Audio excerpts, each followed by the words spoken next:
평화가 우리 가운데 가득하시기를 간절히 바랍니다. 대강절 세 번째 주일을 맞이했습니다. 주님을 기다리는 절기죠. 주님이 우리 가운데 오심을 사모하면서 기다리는 절기입니다. 이미 우리 가운데 오셨지만 기다림이라고 하는 말이 주는 의미는 굉장히 강합니다. 우리에게 오신 주님 감사하면서 또 역사 속에 다시 오실 주님을 기다리고 그 주님을 향해서 헌신하는 은혜로운 성도들이 되시기를 간절히 축원합니다. 윌버 리즈라고 하는 사람이 쓴 3달러 어치의 하나님이라는 글이 있어요. 시라고 말하기는 좀 그렇고, 이 3달러 어치의 하나님이라는 글을 여러분들에게 읽어드리면서 오늘 말씀을 좀 시작하려고 합니다. 하나님을 3달러 어치만 사고 싶어요. 내 영혼을 흔들거나 내 영적 잠을 깨우기엔 부족하지만 따뜻한 우유 한 잔을 즐길 수는 있습니다.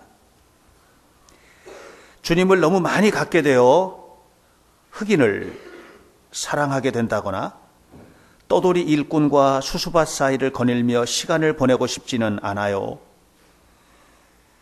나를 변화시키는 아픔을 겪기보다는 황홀감 속에서 신앙생활을 하고 싶어요. 새로운 탄생을 경험하기보다는 따스한 모태 속이 좋아요. 나에게는 영생 3달러 어치가 필요할 뿐이에요. 하나님을 3달러 어치만 사고 싶어요. 어떠십니까? 우리의 신앙의 현실을 고스란히 반영한 글이 아닌가 하는 그런 생각이 드는 것은 저만의 생각은 아니리라고 생각합니다. 우리가 신앙생활을 하면서 하나님을 꼭 3달러 어치만 사고 싶은 마음을 갖게 되는 거죠. 하나님을 사는데 값비싼 대가를 지불하고 싶지 않은 것이죠. 하나님을 10,000달러나 20,000달러 어치를 사고 싶지 않은 것이죠. 다시 말하면 내 영혼을 송두리째 뒤엎고 내 삶을 완전히 뒤엎어서 전혀 새로운 삶을 살아가는 신앙생활보다는 내가 이미 즐기고 있는 것, 내가 누리고 있는 것 다 즐기고 또 신앙이 주는 행복과 축복만 누리고 싶은 것이죠. 신앙을 위해서 나를 헌신하거나 나 자신의 모든 것들을 이렇게 바치는 이런 값비싼 대가를 지불하고 싶지는 않은 것이죠. 사실 우리가 신앙생활하면서 은혜 받았던 어느 날, 성령의 강력한 은혜를 받았던 어느 날 우리는 이렇게 결심하게 됩니다. 어떤 대가를 지불하고서라도 하나님 앞에 내 자신을 헌신하고 싶어요 라고 말하지만 그 감격이 서서히 식어갈 때 우리의 영혼 깊은 곳으로부터 솟아오르는 요구는 늘 한 가지였던 것을 알게 됩니다. 그것은 하나님을 3달러 어치만 사고 싶어요 라고 하는 것이죠. 사랑하는 여러분, 우리가 신앙생활하면서 사실 하나님 앞에 전적으로 헌신한다고 하지만 우리가 헌신하는 헌신은 기껏 3달러 어치의 헌신을 하고 있다는 것을 아셔야만 합니다. 그러나 예수님은 다르게 사셨습니다. 예수님께서 이 땅에 오신 것은 우리에게 자신이 하고 싶은 어떤 일부의 일을 위해서 오신 것이 아니고 오늘 설교 제목처럼 섬김의 종로로 타기 위해서 오신 것이죠. 영광을 누리기 위해서 오신 것이 아니고 참혹한 십자가에 죽기 위해서 오셨던 것입니다. 루터의 고백처럼 그렇게 크신 분이 마리아의 태에 들어갈 만큼 작아지시고 그렇게 영광스러우신 분이 말구 위에 태어날 만큼 비천해지시기 위해서 오신 것이죠. 그리고 이 땅에 살아가는 모든 날 동안 주님은 섬김의 종노릇을 하셨습니다. 예수님께서 십자가에 죽기 바로 전날 밤 예수님은 제자들과 함께 마가의 다락방에서 마지막 식탁을 대하십니다. 하루 종일 고나셨겠죠. 그리고 지친 몸과 더러운 발을 끌고 마가의 다락방에 제자들과 함께 모였습니다. 그러나 아무도 서로 발을 씻겨줄 생각을 하지 못하고 있었어요.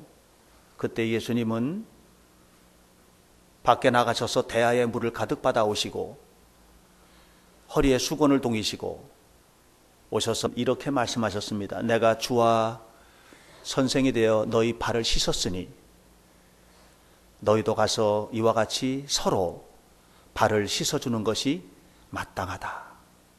이렇게 말씀을 하셨습니다. 예수님께서 이 땅에 오신 것은 그렇게 발을 씻어주기 위해서 오신 것이죠.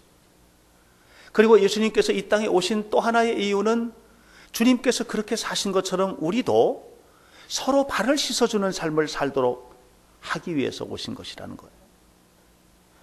오늘 우리가 살고 있는 이 사회의 특징이 무엇인가라고 하는 것을 이제 많은 사람이 규정하는데 그 중에 하나가 이런 얘기를 합니다.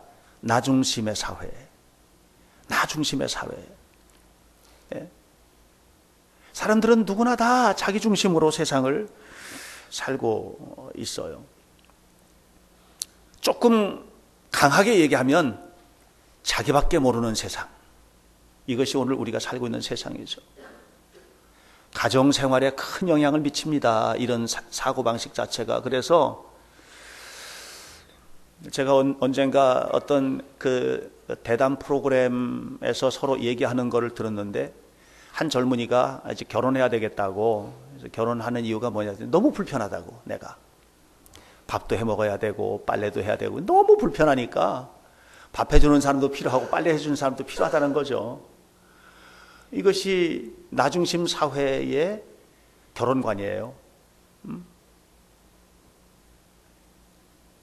그러니까 결혼을 해서 내가 섬기고 내 아내를 섬기고 남편을 섬기고 자녀를 섬기고 하는 이런 가치보다는 이 결혼에서 이루어진 가정 자체가 나에게 도움을 주는 구조여야 된다는 것. 이것이 오늘날 이 나중심, 극단적인 나중심 사회를 표현하는 거예요. 직장도 그래요. 우리가 흔히 사용자, 노동자 이렇게 표현하지 않습니까? 사용자가 뭐예요? 그 회사를 설립한 사람이죠. 이 회사 내가 설립했으니까 회사에서 이익을 극대화해가지고 내가 돈을 많이 벌고 그 이익을 내가 갖는 것이 당연하다고 보는 거죠. 그런데 일하는 사람들 입장에서는 또 다르죠. 노동자 입장에서는 어떻게 생각합니까? 열심히 일을 해서 이 회사 설립자에게 이득을 끼쳐줬으니까 그만큼 나도 이익을 받는 것, 그리고 복지를 누리는 것은 당연하다. 이 중간에 만나는 자리가 없는 거예요. 극단적으로 이렇게 나 중심으로 생각하는 것.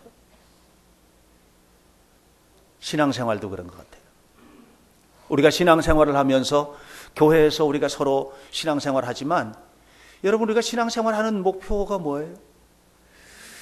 우리가 신앙생활하는 목표는 하나님이 나에게 편안한 삶을 공급해달라는 거죠. 교회에 와서 목사님이 우리를 어루만져주는 메시지를 전하고 강하게 정말 히브리서의 말씀처럼 양날 날카롭게 선 말씀의 검을 가지고 영혼을 수술하고 골수를 찌르고 관절을 쪼개고 이런 말씀 말고 우리를 위로하고, 우리 지쳤으니까 위로하고 힘을 주고 어루만져주고 다독여주고 안아주는 그 정도에서 그쳤으면 좋겠다는 거죠. 그런 그 모든 신앙생활 속에도 내가 자리 잡고 있는 거예요. 교회가 나를 불편하게 안 했으면 좋겠다는 거죠. 이것이 오늘 우리를 둘러싸고 있는 현장입니다. 이런 세상을 우리가 그리스도인답게 살아간다는 것은 도대체 무엇일까? 그리스도인답게 살아간다는 것은 우리에게 도대체 무엇일까? 어떻게 사는 것이 그리스도인답게 사는 것일까? 주님은 이 질문에 대해서 탁월한 대답을 주셨습니다. 14절에서 내가 주와 또는 선생이 되어 너희 발을 씻었으니 너희도 서로 발을 씻어주는 것이 마땅하니라. 할렐루야. 이건 무슨 얘기예요? 내가 섬김의 종으로 이 땅에 와서 섬기는 삶을 산 것처럼 이제 너희가 그 일을 하는 것이 마땅하다는 것이죠. 다시 바꿔 말하면 중심축으로 옮겨놓는 거예요. 나밖에 모르는 세상을 살던 우리가 이제는 나밖에가 아니라 우리라는 공동체를 알고 하나님 나라를 알고 고통당하는 이웃도 알고 이런 것들을 서로 알아가면서 살아가는 세상인 것이죠. 결국은 이 삶을 살아가는 데 있어서 예수님이 모범을 보이셨고요. 그리고 우리를 그 삶으로 초청하시는 거예요. 예수님께서 이 땅에 왜 오셨을까요? 그 이유는 첫 번째, 섬김의 종 노릇하기 위해서 오신 거예요. 다시 바꿔 말하면 자기밖에 모르는 사람들에게 주님은 자기만을 위해서 사시는 것이 아니라 온 세상 모든 사람들을 위해서, 심지어는 나하고 원수진 사람까지도, 하나님을 부인하는 사람에게까지도 그 사랑과 나눔을 실천하기 위해서 이 땅에 오신 것입니다. 사실 예수님께서 이 땅에 오셨을 때 예수님 주변을 따랐던 많은 사람들이 예수님께 기대했던 게 있어요. 그것은 왕이 되는 거예요. 예수님이 왕이 되시는 거예요. 그래서 예수님께서 이 로마의 압제에서 고통당하고 있는 이스라엘을, 유대인들을 로마에서 해방시켜 주기를 기대하는 거예요. 그리고 또 뿐만 아니에요. 그래서 행복한 세상에 대해서 내가 먹고 사는데 불편함이 없이 정말 그렇게 됐으면 좋겠다. 왜? 예수님께서 하시고 다니는 걸 보니까 그러고 넉넉히 하고도 남는 거예요. 예? 모든 사람들을 배부르게 하는 세상, 모든 사람들을 행복하게 하는 세상, 이런 세상을 줄 거를 기대한 거예요. 근데 예수님 오셔서 살아가는 걸 보니까 아닌 거예요. 예수님은 한 번도 누구에게 섬김을 받는 삶을 사는 게 아닌 거예요. 예수님이 떵떵거리고 집을 가지고 사시는 것도 아닌 거예요. 맨날 떠돌아다니면서, 이게 피곤한 인생인 거예요. 예수님 살아가는 삶이. 어려운 사람 보면 고쳐주는 거예요. 문둥병자를 끌어안아 버렸어요. 이건 참 쉬운 일이 아니에요. 병든 자를 고치고 죽은 자를 살리고 가난한 자를 돌봐주고 마음이 낙심해 있는 자를 그 마음을 위로해 주시고, 이런 삶을 예수님께서 사시는 거예요. 사실 예수님 따라다니면 뭔가 한 자리 할 줄 알았고, 예수님 따라다니면 뭔가 나도 다른 사람보다 다른 높은 지위에 오르고 이럴 줄 알았는데 전혀 그게 아니니까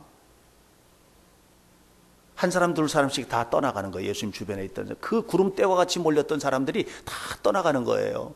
주님이 얼마나 답답하셨으면 제자들에게 이런 얘기해요. 너희도 가려느냐? 이렇게 물어요. 제자들이 말하죠. 영생의 말씀이 여기 계시는데 우리가 어딜 가겠습니까? 근데 그렇게 말했던 제자들이 결국은 어떻게 했어요?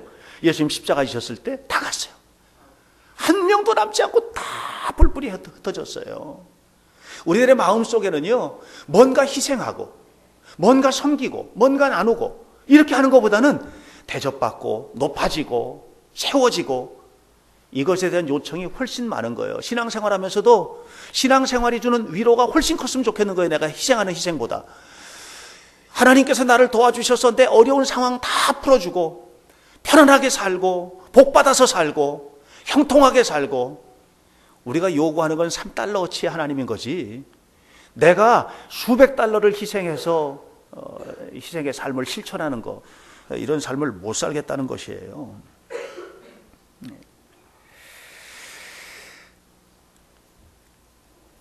그런데 예수님을 진짜로 알았던 사람들은 예수님이 어떻게 살았는지를 아는 거예요. 디트리 보네퍼라고 하는 독일의 신학자가 그래서 예수님을 규정할 때 이렇게 말해요. Not being for other. 타자를 위한 존재. 예수님은 이 땅에 오셔서 자기를 위해서 사신 적이 없다는 거죠. 다 남을 위해서만 사시다가 결국은 십자가에서도 남을 위해서 죽으신 거예요. 타자를 위한 존재. 미국의 가장 명문 고등학교 필립스 아카데미 있는데, 이 필립스 아카데미의 교훈이 뭐예요? Not for self. 너만 위해 살지 마. 이거거든요. 너만 위해. 여러분 생각해 보세요. 학교에 교훈이 있는데 교훈이 딱 써붙여 있는 게 너만 위해 살지 마. 이게 교훈이에요. 충격적인 거예요. 그런데요, 이 필립스 아카데미 출신들이 미국을 움직여요. 미국의 금융을 움직이고 정치를 움직이고, 그 학교 출신들이 대통령이 많이 나왔어요. 너만 위해 살지 마. 그랬는데 그걸 배우고 나가니까 세상을 행복하게 하는 사람이 되는 거예요. 이기풍 목사님, 이분은 그 제주도에서 복음을 전한 아주 훌륭한 목사님이에요. 원래 깡패예요, 이 사람이. 무서운 깡패예요. 얼마나 심한 깡패냐면 선교사한테 돌멩이 던져가서 사무엘 마펫이라고 하는 마포 3렬이라는 이 사무엘 마펫이라는 선교사님 사진을 보면 턱 있는 데가 흉터가 심해요. 이 이기풍이 던진 돌에 맞아가지고 턱이 깨져가지고요. 이런 사람이에요, 이기풍이가. 얼마나 하면 자기하고 눈밖에 나는 것들은 다 때려부시는 거예요. 시장에 가서 다 들려엎고, 심지어 뭐 했는 줄 아세요? 교회에다 불을 질러버렸어요. 그랬는데도 이 사무엘 마펫은 이기풍을 사랑해 주는 거예요. 기풍 형제 만나서 반가워요. 나한테 돌멩이 던져가지고 턱이 깨졌는데 사랑해 주고, 예배당에 불을 질러가지고 다 타버렸는데도 또 용서해 주고. 변화됐어요. 이기풍이 변화됐어요. 그리고 신학교를 간 거예요. 그분 일화가 그런 일화도 있어요. 공부를 못해가지고 졸업을 못하는 거예요, 학교를. 그래서 유급되니까 한 번은 교무실에 가가지고 선생님들 다 불러 모아서 기도합시다 그랬대요. 그랬더니 다 이제 눈을 감고 기도하잖아요. 올해는 이기풍 이 학생이 반드시 학교를 졸업하고 목사가 되어서 훌륭하게 하나님의 일을 할 줄로 믿습니다. 예수님의 이름으로 기도합니다. 다 아멘 그랬대요. 선생님들 아멘 하셨으니까 나 졸업해야 된다고. 다 아멘 했지 않냐고.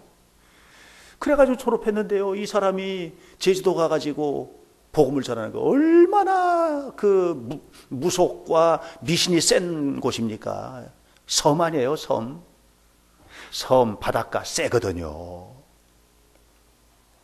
그곳에 가서 굶어 죽을 위기를 겪고 맞아 죽을 위기를 겪고 동굴 속에서 잠자고 그러면서 복음을 전해.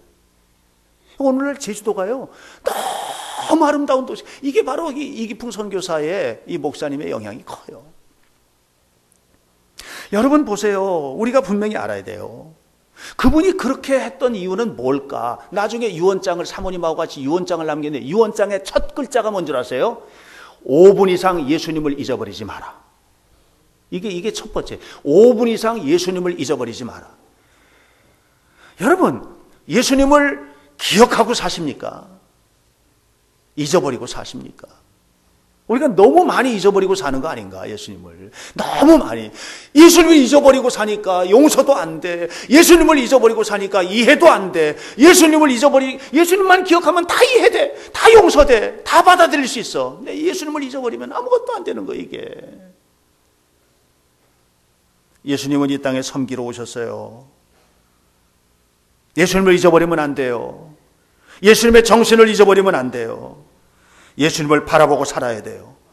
우리는 늘 예수님을 바라보고 사시기를 주의 이름으로 축원합니다. 아름답게 되는 거예요. 수없이 많은 사람들이 제주도 왔다 갔다 했지만 아무도 기억하지 않아. 그러나 이기풍 목사님은 기념관이 세워지고. 왜? 예수님 기억하고 산 거예요. 예수님처럼 섬기고 산 거예요. 여러분, 예수님이 이 땅에 오신 이유는 뭡니까? 섬기러 오셨어요. 그 섬기러 오신 주님께서 우리에게 요청하시는 거예요. 뭘 요청하시냐? 섬김의 자리에 서라. 우리를 섬김의 자리로 부르시는 겁니다. 여러분, 예수 믿는 사람이라면 섬김을 실천하는 삶을 살아야 돼요. 예수님이 이 땅에 오신 이유가 섬기기 위해서 오셨다면 우리도 바로 그 자리에 서야 되는 거예요. 반드시 서게 되시기를 주의 이름으로 축원합니다. 어느 선교단체에서 보낸 편지에 이렇게 글이 써 있었어요. 예수님을 알라, 하나님을 알라, to know God, 하나님을 알라, 그리고 하나님을 알게 하라. 이게 타이틀이에요. 하나님을 알라, 그리고 하나님을 알게 하라. 여기서 안다는 것은 머리로 아는 게 아니에요. 가슴으로 아는 거죠. 머리로 우리 하나님 잘 알잖아요. 가슴으로 알아야 돼요. 가슴으로 알고 있는가? 하나님을 가슴으로 알고 있는가? 이 가슴을 뜨겁게 하고 있는가? 내 가슴 속에 하나님이 가득 차 있는가 말이죠. 그럼 바뀌는 거예요. 헝가리에 귀족의 딸이 있었어요. 메리언 프레민저라고 하는 이 사람은 너무 큰 부잣집 딸이에요. 그래서 성에서 자랐어요. 하녀들이 다 돌봐주고 하인이 돌봐주고 뭐 그냥 18살에 결혼했어요. 근데 마음에 안 든다고 이혼했어요.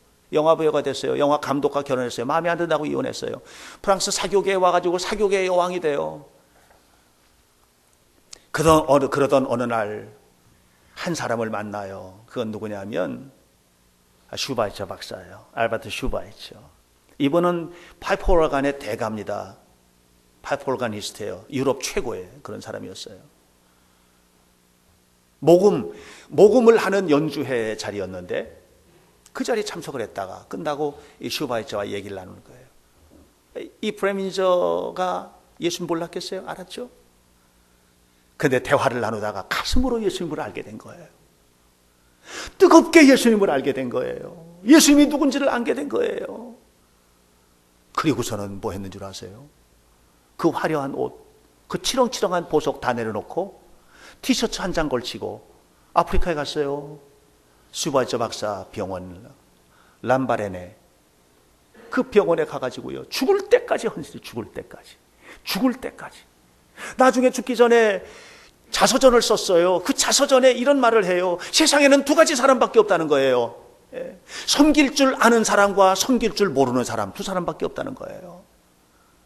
그러면서 자기는 자기가 살았던 인생 가운데 가장 행복한 인생을 보냈다는 거예요. 뭐 했어요? 그렇게 화려하게 옷 입고 하인들이 돌봐주고 하녀가 돌봐주고 옷도 입혀주고 벗겨주고 다 해주고 이런 세상 살다가 흑인들, 그 더러운 사람들 몸을 씻기고 흑인의 애 태어나는 거 애를 받고 문둥병자에게 밥을 먹이고 그게 행복했다는 거예요. 이게 뭐예요? 예수님의 마음을 품으면 그렇게 되는 거예요. 우리가 예수님의 마음을 품고 살아야 돼. 예수님이 우리를 그 자리로 부르시는 거예요. 머리로만 아는 것 가지고 봉사하면 너무 행복하지가 않아. $3치만 필요해. 언제나 중심은 나 중심이에요. 그러나 가슴으로 하나님을 알아버리면, 가슴으로 주님을 만나버리면, 이 내 마음속에 예수님 가득하게 되면 이 세상이 달라지는 거예요. 복되게 되는 거예요. 성경에는 두 개의 대야가 나와요. 그 대야 가운데 하나는 오늘 본문에 나오는 대야예요. 예수님께서 제자들의 발을 씻기기 위해서 대야에 물을 가득 채워가지고 와가지고 발을 씻겨줬어요. 섬김의 대야예요. 마태복음 27장에 보면 대야가 하나 더 나와요. 빌라도가 손을 씻은 대야입니다. 빌라도가 예수님을 놓아주려고 하죠. 그런데 결국은 놓아주지 못하고 십자가에 내몰아요. 그리고 나서 대야에 손을 씻으면서 내가 지금 예수님을 십자가에 하지만 내가 십자가에 넘겨주는 것은 내 책임이 아니고 유대인들의 책임이라는 거죠. 나는 책임 없다 하면서 손을 닦는 거예요. 여러분, 어떤 대야를 손에 들고 계십니까? 세상을 섬기는 대야입니까? 아니면 교회에 힘들이 있어도 저건 나 때문이 아니야. 저건 누구 때문이지. 손 씻고. 가정에 이건 누구 때문이야. 남편 때문이야. 아내 때문에, 애들 때문에 그런 거지. 나 때문이 아니야. 손 씻고. 직장에서 무슨 문제가 생기면 손 씻고. 늘 피해 다니면서 하는 이 대야를 손에 들고 계십니까? 아니면 정말 세상을 섬기고 아름다운 모습으로 헌신하기 위한 섬김의 대야를 우리는 가지고 있는가요? 주님은 섬김의 대야를 가지고 오셨던 것이죠. 우리가 하나님의 일을 지난 한 해 동안도 해왔어요. 다음 주는 당회가 돼요. 하나님의 일을 쭉 해왔어요. 그 일이 힘드셨어요. 주님은 그보다 더 힘든 일을 하셨던 것이죠. 피하고 싶으세요? 주님께서요, 우리에게 피하지 말라는 거예요. 감당해야 된다는 것이죠. 올해 우리 한 해 표어가 행복한 세상을 여는 하나님 백성 공동체. 여러분 행복하셨어요? 생각해 보세요. 나 때문에 내 아내가 행복했을까? 아내를 행복하게 했어요? 아니, 행복한 세상은 다 내려놓고 가정만 생각해 보자고요. 여러분 가정을 행복하게 하셨어요? 어떠셨어요? 여러분 때문에 자녀들이 행복했을까요? 나 때문에 내 남편은 행복했나? 나 때문에 내 아내는 행복했나? 난 과연 누구를 단 한 사람이라도 행복하게 한 적이 있었는가? 안도연 시인이 연탄재 발로 차지 마라. 제목이에요. 시 제목이에요. 연탄재 발로 차지 마라. 시의 내용도 똑같아요. 연탄재 발로 차지 마라. 너는 언제나 한번 그렇게 뜨거웠던 적이 있었느냐? 연탄재가 허옇게 된 이유는 뭐냐면 뜨겁게 불탔기 때문이라는 거죠. 뜨겁게 불타보셨습니까? 예수님 때문에 심장이, 내 심령이, 내 마음이 뜨겁게 불타서 사시고 계셨는가 말이죠. 오늘 우리는 과연 어떤 삶을 살고 있는가? 김홍신 씨가 골초랍니다. 골초. 작가, 소설가 김홍신이 37년 6개월 동안 담배가 너무너무 추워가지고요. 김홍신 씨가 수필을 글을 썼는데 그 글이 뭔 줄 아세요? 나는 죽는 날도 담배를 물고 죽겠다. 이게 제목이에요. 그래서 애연가들의 사이트에 들어가면 이 글이 올라있대요. 나는 죽는 날에도 담배를 물고 죽겠단 말이죠. 얼마나 소설을 쓸 때는 밤새도록 하여튼 3갑씩 막 4갑씩 담배를 피고 그랬대요. 끊어보려고 노력도 했대요. 담배 때문에 폐가 찌든 그런 사진도 보고 다 봤대요. 그래서 끊어보려고 했는데 안 끊어졌대요. 절대로 그게 안 됐다는 거예요. 그런데 한 번은 선생님이, 김홍신 씨의 선생님이 말 한마디 했는데 그 말 듣고 딱 끊어버린 거예요. 37년 6개월 동안 피던 담배를 딱 끊어버린 거예요. 그 말은 뭔 줄 아세요? 쥐는 음식에 쥐약이 타 있는 것을 알면 절대로 안 먹는데요. 쥐는 쥐약이 담긴 음식을 알면 절대로 먹지 않는데, 사람은 독약이 타 있는 것을 알면서도 그것을 집어삼킨다. 그게 뭐예요? 이거 피면 폐암 걸리고 이거 피면 건강에 안 좋아 알면서도 그걸 삼킨다는 거죠. 그래서 이 김이 깜짝 놀란 거예요. 나는 쥐만도 못하구나. 내가 세상을 끌고 가야 할 사람인데 글을 써서, 그런데 나는 맨날 담배에 끌려다니고 살았구나. 그러고 딱 끄는 거예요. 그랬더니 사람들이 뭐라고 그랬겠어요? 독하다고. 어떻게 그렇게 하루아침에 끊냐? 독하다고. 그 사람들에게 김홍신 씨 명언을 한마디 남겼습니다. 독약인 줄 알면서 삼키는 자들이 독하지, 독약인 걸 알고 끄는 내가 왜 독하냐.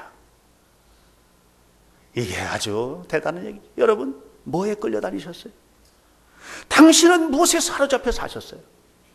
도대체 우리가 사로잡혀 산 것은 무엇이에요? 김홍신은 37년 6개월 동안 담배에 사로잡혀 살았어요. 오늘 우리를 끌고 가고 우리를 행복하게 하는 힘이 뭐예요? 그 담배가 너무 행복해서 나는 죽는 날도 담배를 입에 물고 죽겠다고 했는데, 알고 보니까 그게 행복의 조건이 아니었던 것이죠. 속았던 거예요. 오늘 우리를 행복하게 하는 것이 뭐예요? 자녀가 명문대학 가는 거예요? 회사가 잘 되는 거예요? 월급이 오르는 거예요? 지위가 오르는 거예요? 그것이 행복한 것이에요? 우리를 정말 행복하게 하는 것은 뭐예요? 그것은 예수님만 바라보는 삶인 겁니다. 주님을 바라보는 삶으로 가득 채워지시길 바랍니다. 내 안에 예수님이 가득하게 되시기를 축원합니다. 주님을 바라볼 때 원수 같은 사람도 사랑할 수 있게 되는 거예요. 섬김의 대화를 갖게 되는 것이죠. 주님을 사랑할 때 말이죠. 오늘 사랑하는 성도 여러분, 우리는 하나님 앞에 이런 기도를 할 수 있어야 돼요. 주님, 어떻게 하면 제가 주님을 기쁘게 할 수 있을까요? 여러분, 기도를 드려보셨습니까? 그런 기도를. 하나님, 제가 힘드니까 응답해 주세요. 제가 힘드니까 하나님 도와주세요. 이런 기도를 우리가 많이 했지만, 무릎 꿇고 앉아서 제가 어떻게 하면 주님을 기쁘게 할 수 있습니까? 이 기도를 해보셨어요? 이 기도를 시작하시기를 축원합니다. 주님, 제가 어떻게 하면 주님을 기쁘게 할 수 있겠습니까? 나를 위해서 이 땅에 오셔서 십자가 죽어주신 주님을 내가 어떻게 하면 기쁘게 할 수 있겠습니까? 이 기도를 하셔야 돼요. 여러분, 이런 기도 해보셨어요? 내가 어떻게 하면 사람을 섬길 수 있겠습니까? 하나님, 제가 어떻게 하면 섬길 수 있겠습니까? 하나님, 제가 어떻게 하면 이 교회를 섬길 수 있겠습니까? 이 기도를 해보셨습니까? 하나님, 저 힘드니까 내년에는 이 집 내려놓고 싶어요. 이런 기도를 하셨습니까? 아니면 하나님, 제가 이 짐을 져야 되는데 부족하니까 이 짐 짊어질 수 있는 능력을 주세요. 이 기도를 하셨습니까? 어떻게 하면 내가 우리 가정을, 내 직장을 행복하게 할 수 있을까? 어떻게 하면 내가 섬길 수 있을까? 하나님, 내게 주신 물질이 있는데 이 물질 가지고 내가 어떻게 잘 살까? 이게 아니라 이 물질을 가지고 내가 어떻게 섬길 수 있을까? 주님은 온 살점이 다 떨어지고 죽는 자리에까지 섬기셨는데 우리가 과연 그런 기도의 헌신의 자리에까지 나가고 있는가? 알고 보면 나도 $3치만 하나님을 요구하고 있는 건 아닌지, 그렇게 그냥 가볍게 신앙생활하고 편하게 살다가 이 세상에서 복받고 죽으면 천국 가고 아니면 말고 죽어서 끝이면 그걸로 끝이고 아니면 말고, 이런 식으로 신앙생활 우리가 해온 것은 아니었나. 예수님이 이 땅에 오셨습니다. 예수님이 이 땅에 오신 목적은 하나입니다. 섬김의 종이 되기 위해서 오셨습니다. 그리고 오늘 주님께서 우리를 부르십니다. 섬김의 자리로 부르십니다. 예수 믿는 여러분이 안 섬기면 누가 섬깁니까? 세상은 다 자기 중심인데 우리까지도 그렇게 살아야 되는가? 세상은 다 자기 중심인데, 세상은 다 자기를 위해서 사는데 우리는 달라야 되지 않겠는가? 사랑하는 성도 여러분, 하나님께서 기뻐하시는 삶을 사시기를 바랍니다. 저는 확실히 믿습니다. 하나님이 축복하십니다. 하나님이 세워주십니다. 하나님이 여러분의 모든 것을 책임져 주십니다. 그거 위해서 오신 거예요. 네가 나를 본받아 살아라는 거지. 내가 주와 또는 선생이 되어 너희의 발을 씻었으니 너희도 서로 발을 씻어주는 것이 마땅하니라. 이 마땅한 일을 감당하시기를 주님의 이름으로 간절히 축원합니다. 기도하겠습니다. 살아계신 아버지 하나님, 하나님의 영광을 찬양합니다. 우리 주님께서 우리를 불러주시고 붙잡아 주셔서 섬김의 종이 되시고 우리 위해서 모든 것을 내어주셨음을 기억합니다. 이제 우리 또한 섬김의 종 노릇하게 하옵소서. 하나님의 영광을 위하여 일하게 하시고 주님 주신 축복과 행복을 누리는 자녀들이 되도록 우리 한 사람 한 사람을 붙잡아 주옵소서.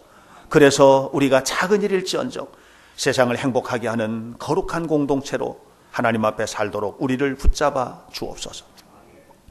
예수님 이름으로 기도하옵나이다. 아멘.